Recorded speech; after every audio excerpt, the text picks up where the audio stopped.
తెలంగాణ రాష్ట్ర ప్రభుత్వం ఏర్పడ్డాక రాష్ట్ర వ్యాప్తంగా ఉద్యోగ నియామకాల్లో వేగం పెంచుతుంటే పోస్టల్ శాఖ నిర్లక్ష్యం వల్ల ఓ యువకుడు తన ఉద్యోగాన్ని చేజార్చుకోవాల్సిన పరిస్థితి ఏర్పడింది. రాత్రనక పగలనక కష్టపడి చదువుకొని దానికి తగ్గ ఉద్యోగం రాబట్టుకోవాలనే ఆశతో ఉన్న ఆ యువకుడికి పోస్టల్ శాఖ వల్ల నిరాశ మిగిలింది.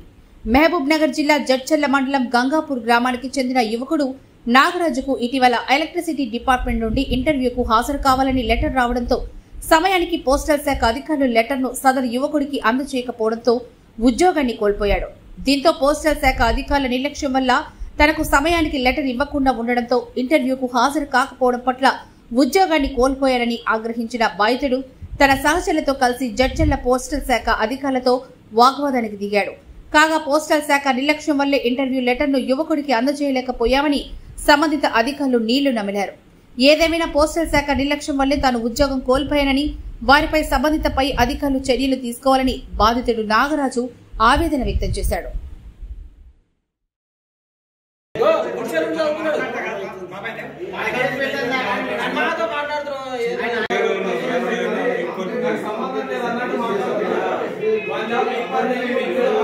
నాగరాజు మాది గంగాపురం విలేజ్.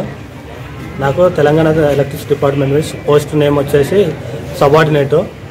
అందులో నాకు జాబ్ ఆఫర్ చేశారు. వాళ్ళు నాకు సెప్టెంబర్ 4th ఆఫర్ లెటర్ పంపి 27కు ఇంటర్వ్యూ కండక్ట్ చేశారు. ఇంటర్వ్యూ కండక్ట్ చేసి డైరెక్ట్ జాయినింగే నాది. వెరిఫికేషన్ కూడా పోస్ట్ ఆఫీస్ నుంచి వెరిఫికేషన్ చేసేసిన నేను. జాయినింగ్ వచ్చేసి 27 లోపు నేను జాయినింగ్ కావాలి. పోస్టల్ డిపార్ట్మెంట్ వాళ్ళు నాకు 27కు ఇవ్వాల్సింది వాళ్ళు పోయి నాకు అక్టోబర్ 4th ఇచ్చారు. దానివల్ల నేను అక్కడ ఇంటర్వ్యూ కండక్ట్ కాలేకపోయినా జాబ్ ఆఫర్ కోల్పోయింది. అవకాశం మిస్ అయినాక ఇక్కడ వచ్చి మీరు నిర్లక్ష్యం వల్ల ఇట్లా అంటే తప్పైంది, మాదే నిర్లక్ష్యము, ఇంకోసారి ఈ విధంగా కాము అంటున్నారు. ఇలా నేను ఒక్కరినైనా బాధ్యతని ఇలాంటి ఎంతోమంది ఇట్లానే వెళ్ళిపోయారా? పోస్టల్ డిపార్ట్మెంట్ నిర్లక్ష్యం ఎందుకు ఇంతగానము? వాళ్ళు గవర్నమెంట్ జీతాలు తీసుకుంటుంది. వాళ్ళు జీతాలు తీసుకునేది కాక వాళ్ళకు ఒక పిఏలు చేసుకొని వాళ్ళ నిర్లక్ష్యం వల్ల స్టూడెంట్స్ విద్యార్థులు నాశనం అవుతున్నారు. నాకైతే ఉద్యోగం కోల్పోయినందుకు పోస్టల్ డిపార్ట్మెంట్స్ వాళ్ళు నాకు న్యాయం చేయాలి, లేదా పోలీసు కంప్లైంట్ చేస్తే వాళ్ళ నుంచి నాకు న్యాయం జరిపిస్తారా అనేది చూడాలి. అది స్పీడ్ పోస్ట్ రావడం జరిగింది. అది 26వ తారీఖు డెలివరీ అయినట్టుగా ట్రాకింగ్లో ఉంది. బట్ అది 4th అక్టోబర్కి ఇచ్చినట్టున్నారు. దాని మీద తప్పకుండా చర్యలు తీసుకున్నాం.